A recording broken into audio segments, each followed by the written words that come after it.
जय माता दी। नवरात्रि में अष्टमी और नवमी कब की है? बेहद खास तिथि है जो कि शारदीय नवरात्रि चल रहे हैं। नवरात्रि के 9 देवियों की पूजा अर्चना की जाती है। 9 स्वरूपों की अलग अलग तिथि पर सारे ही नवरात्रे खास होते हैं, लेकिन अष्टमी और जो नवमी तिथि होती है वो बहुत ही महत्वपूर्ण होती है।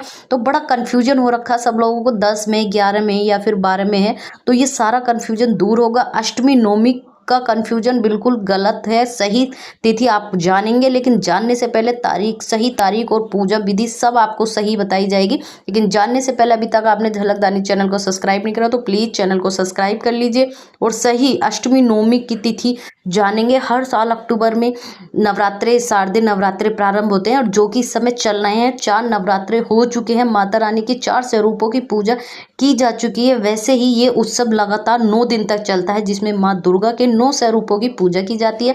पंचांग के अनुसार हर साल आश्विन माह में आने वाले शुक्ल पक्ष की प्रतिपदा शारदीय नवरात्रों का प्रारंभ होता है। इसके व्रत का पारण नवमी तिथि पर होता है। इस साल 3 अक्टूबर से शारदीय नवरात्रे शुरू हो चुके हैं, जिसका समापन 11 अक्टूबर को होगा। 12 अक्टूबर को माता दुर्गा की मूर्ति का विसर्जन होगा।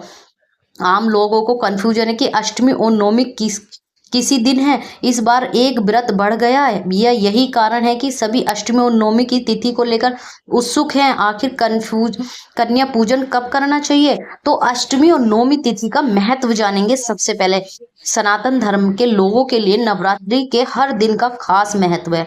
जो लोग नवरात्रि के दिन 9 दिन तक पूजा पाठ या व्रत नहीं रख पाते हैं, वो केवल अष्टमी और नवमी का व्रत रखते हैं।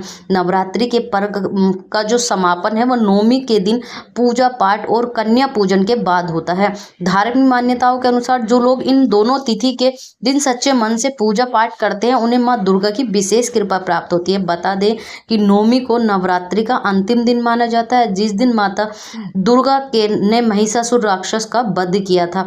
तो ये आखिरी दिन होता है। वही वैदिक पंचांग के अनुसार इस साल शारदीय नवरात्रि की जो अष्टमी तिथि का प्रारंभ होगा, दोस्तों नोट कर लीजिए, वो होगा 10 अक्टूबर को दोपहर 12:31 से हो रहा है, जिसका समापन अगले दिन यानी 11 अक्टूबर 2024 को दोपहर 12:06 पर होगा। अष्टमी तिथि के समाप्ति होते ही नवमी तिथि शुरू हो जाएगी, जिसका समापन 12 अक्टूबर की सुबह 10:57 पर होगा। उदय तिथि के आधार पर ही इस बार अष्टमी और नवमी तिथि का व्रत 11 अक्टूबर 2024 को ही रखा जाएगा, क्योंकि उदय तिथि के अनुसार ही व्रत का वो रखते हैं, क्योंकि उसी तिथि से माना जाता है। यही उसके बाद कन्या पूजन करके अष्टमी तिथि या नवमी तिथि माँ का विसर्जन किया जाता है। कन्या पूजन करेंगे। कन्या पूजन में 9 देवी बैठाकर लांगुर जरूर बैठाए जाते हैं, जिनको बड़वे बोलते हैं। 1 या 2 आप अवश्य बैठाइए।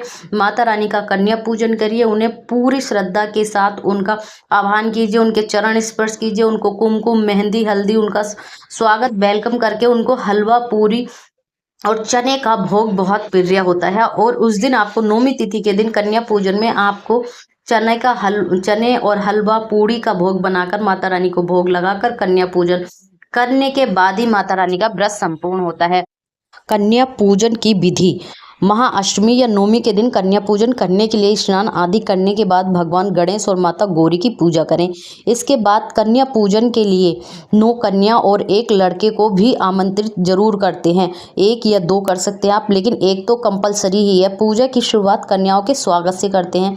इसके बाद सभी कन्याओं के साफ पानी से पैर धोएं और साफ कपड़े से पोंछकर आसन पर बिठाएं। मस्तक से उनको चूम लीजिए, उनके चरण छू लीजिए।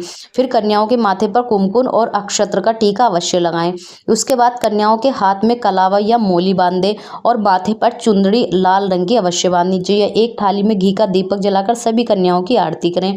आरती उतारने के बाद कन्याओं को भोग में पूरी, चना, हलवा और नारियल खिलाएं।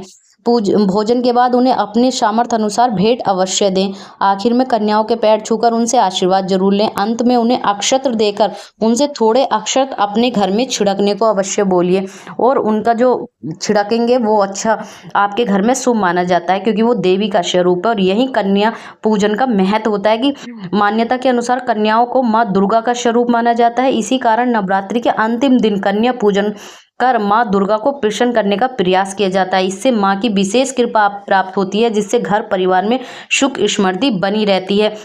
ये थी वो माता रानी से जुड़ी जानकारी जो आप अगर आप अपने जीवन में फॉलो करते हैं नवरात्रि के 9 दिन के बाद यानी लास्ट वाले दिन नवरात्रि के 9वें दिन आप करते हैं तब माता की पूजा संपन्न होती है और माँ प्रसन्न होती है, अपना आशीर्वाद आप पर देकर जाती हैं। जय माता दी।